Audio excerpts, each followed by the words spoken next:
From your experience, what kind of boom periods have you seen in the industry during your tenure?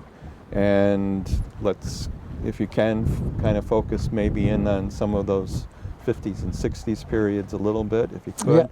Yep, certainly, Bob. As I said, I remember the 50s when I started. We were, boxing tile and selling tile. There was very little roofing slate being done. I think prior to the 50s, going back, there was a big slowdown in the World War II.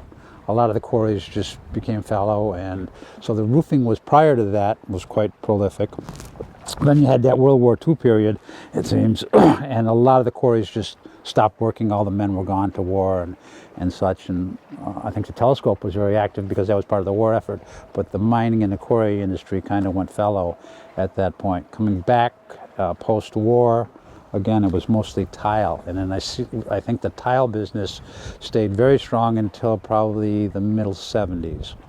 And then kind of about the time of the bicentennial, I think there was a revival in some of the old homes and some of the structures for the government, and roofing slate seemed to take off. Now it's pretty much, I would say, 90% in the valley, 80-90% roofing slate.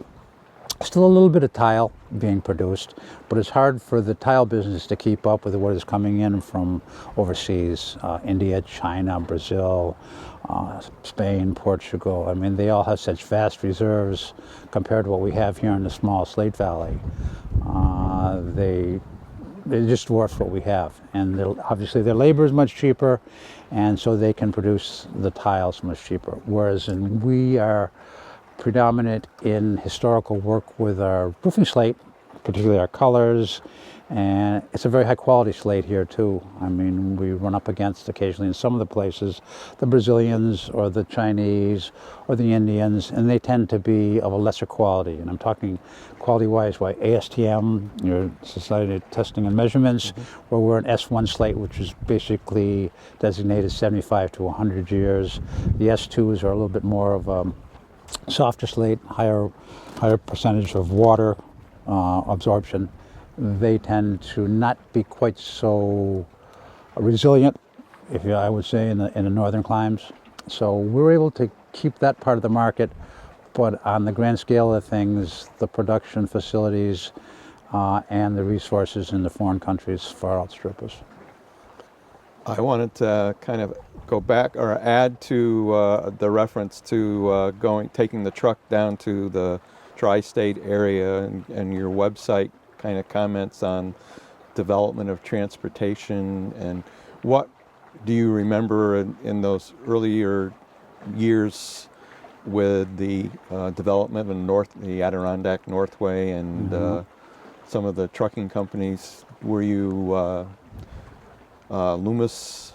Is Loomis a provider for your trucking now? Or Yeah, was it at one John time? Loomis. We use them a lot. Sally and John, great people.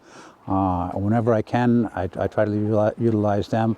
They will go about as far as Ohio to the west, and then down about as far as Virginia. So anything we truck, I think I could speak for the whole valley, we use them because of their quality of their service. It's just a personalized service that kind of goes with the region. They just do an excellent job.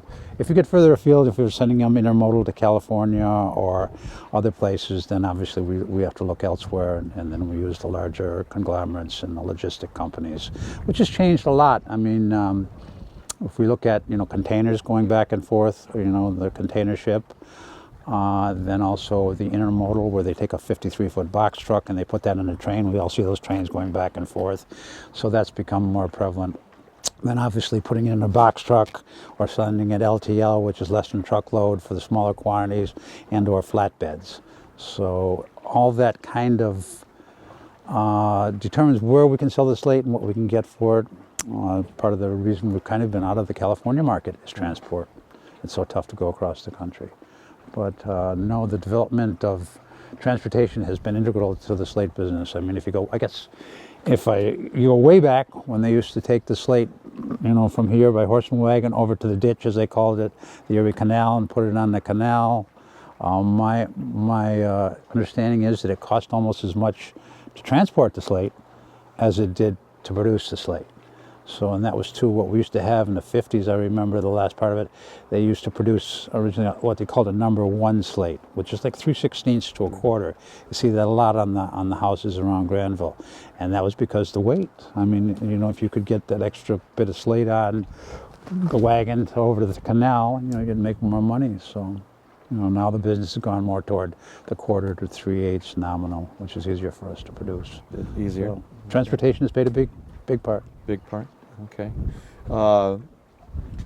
There seems to be relationships developing, partnerships with outside, more foreign entities. Can you talk about how your global perspective is and how that work is developing for Newmont? Yeah, certainly. You know, we're no doubt in a global economy. You know, I mean, we listen to our news and what goes on, and whether it be Russia interfering in our elections as they're supposing, or trade things, NAFTA, is just all so interrelated.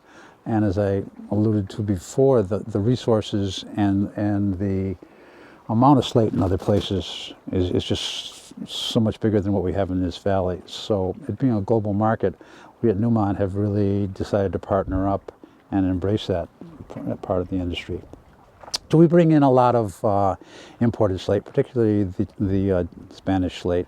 Right now, currently, I would say they're probably producing 80% of the world's slate comes from Spain. They're the major producer. They're the major producer, and they've developed very, very progressive methods of extracting it and producing it. Their manufacturing facilities dwarf ours, obviously, because of the size of their market. They're supplying mostly, you got France, who's the number 1 consumer of slate in the world. For instance, they put on 30 to 40 times as much slate as the whole United States, just in France. Luxembourg, the little country of Luxembourg, they put on more slate each year than the whole United States. So the amount of slate consumed in the rest of the world, it really is much, much greater than what's in the U.S. The U.S., we have less than 1% in our housing going to roofing slate. That's a number of factors I think we could talk about. But because of that, their dominance in the world market, it just makes sense for us to partner up with them and utilize their product. I mean, again, speaking of the Spanish slate, it's pretty much all black. So Yeah, that allows about the color options. Yeah, I mean, so that allows us to still maintain our dominance in the beautiful colors we have here in Vermont: the reds, the purples, the greens, you know, and the various amounts there. So I see them more as a partnership than I think some people look at them as an adversary or someone that could take our markets. I don't. I think there's a place for them, and working with them certainly makes more sense than just shutting them out. So I'm excited about the prospects of the global market. Great, great.